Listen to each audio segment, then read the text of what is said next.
सामान्य साथियों, नमो बुद्धाय, जय भीम। सारनाथ वाराणसी में जो वैचारिक सेंटर निर्माणाधीन है, आप लगातार इस चीज को देख रहे होंगे किस तरह से निर्माण कार्य तेज गति से चल रहा है। कुछ तस्वीरें, कुछ वीडियो हम आपको दिखा रहे हैं बैकग्राउंड में, जहां से आप इस बात से वाकिफ हैं कि किस तरह से वैचारिक सेंटर निर्माणाधीन है और तेज रफ्तार पकड़ चुका है। प्रश्न ये उठता है कि वैचारिक सेंटर क्यों? क्या कभी बाबा साहब ने ऐसे वैचारिक सेंटर की परिकल्पना की थी? तो हम आपको बता दें, एक बार नहीं, बाबा साहब ने कई बार इस बात का जिक्र किया कि बहुजन समाज का एक भव्य वैचारिक सेंटर बने। आइए, सबसे पहले भारत सरकार के द्वारा प्रकाशित बाबा साहब डॉक्टर अंबेडकर संपूर्ण वाङ्मय में प्रकाशित बाबा साहब के ऐसे स्पीचेज, जहां पर बाबा साहब ने खुले रूप में इस बात का जिक्र किया। तो सबसे पहले 1938 में, 1939 में, 40 में, 41, 42 में और लगातार यानी कि 1956 तक बाबा साहब ने एक बहुजन समाज के वैचारिक सेंटर की बात की। वैचारिक सेंटर बनाने की बात नहीं की, कैसे बनेगा इसके बारे में भी बाबा साहब ने अपनी परिकल्पना को रखा, समाज के समक्ष रखा।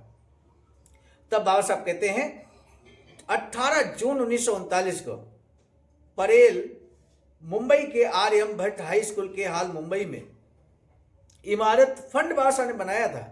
तो इमारत फंड की सभा की शुरुआत हुई। सभी कार्यकर्ताओं से हाल खचाखच भरा था। पहले इमारत फंड के सचिव श्री शांताराम अनाजी अफसाम ने इमारत फंड के अब तक के काम की जानकारी दी। उसके बाद डॉक्टर भीमराव अंबेडकर ने बाबा साहब ने जो भाषण दिया, उस भाषण का जिक्र यहाँ पर थोड़ा सा हम आपके समझ जरूर कर देते हैं। बाबा साहब कहते हैं, बहनों और भाइयों, 1.25 साल पहले मैंने आपसे कहा था कि अस्पृश्य समाज के सार्वजनिक कामकाज के लिए मुंबई में एक बड़ी इमारत खड़ी करना जरूरी है। मैंने तब यह भी कहा था कि इस कार्य को पूरा करने के लिए महार जाति इसमें सबसे अधिक क्रियाशील बने और फंड इकट्ठा करे। जिनकी तनख्वाह 30 रुपया महीना हो, वे इस कार्य में कम से कम 2 रुपए, और जिनकी तनख्वाह 50 रुपए तक है, वे 5 रुपए, और 50 रुपए से अधिक तनख्वाह वाले अपनी 1 महीने की तनख्वाह दें। साथ ही अध्यापक, अध्यापिकाएं और क्लर्क के पदों पर काम करने वाले अपने 1 महीने की तनख्वाह इस काम के लिए दें। देखिए, बाबा साहब ने अध्यापक, अध्यापिकाओं और क्लर्क से बहुत बड़ी उम्मीद की थी। उस समय सामान्य साथियों, डॉक्टर, इंजीनियर, वकील हमारे समाज के नहीं हुआ करते थे।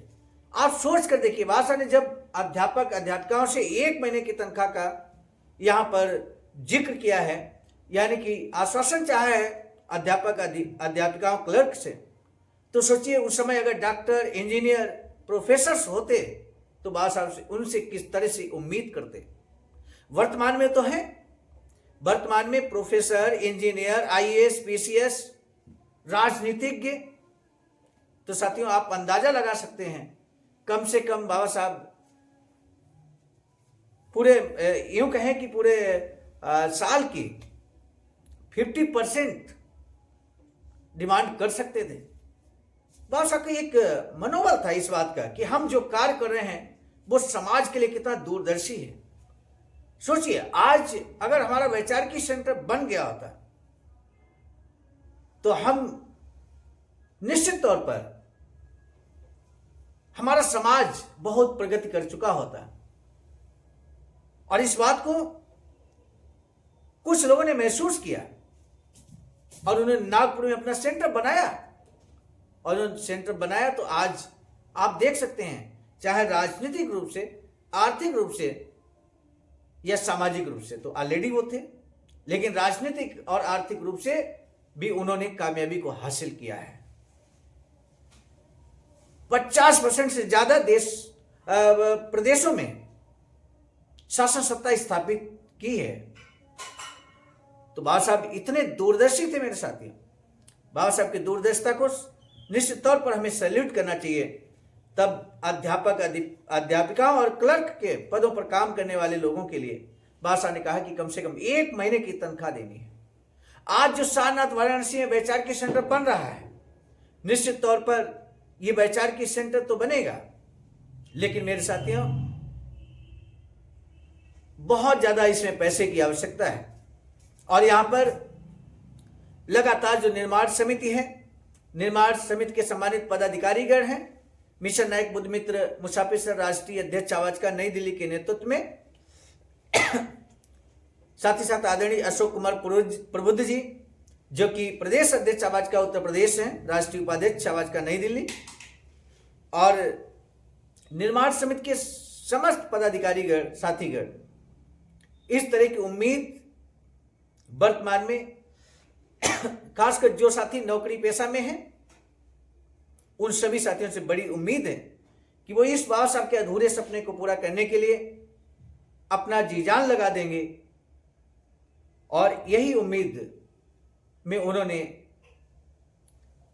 एक इस तरह का प्रस्ताव रखा है समाज के समक्ष कि वैचारिक सेंटर को निर्माण में सभी साथी आगे आएंगे और इस वैचारिक सेंटर के कार्य को जो शुरू हो चुका है ये रुकने नहीं देंगे। इस तरह का संकल्प सभी को व्यक्त करना चाहिए। हम यहाँ पर वीडियो फोटो के माध्यम से आपको उस अकाउंट नंबर को भी दिखाएंगे जिस पर आप धमदान कर सकते हैं। यदि आप धमदान करते हैं तो आप कमेंट सेक्शन में अपना डिटेल लिख देंगे तो निश्चित तौर पर केंद्रीय नेतृत्व राष्ट्रीय कोषाध्यक्ष तक हम आपकी सूचना पहुंचा सकते हैं।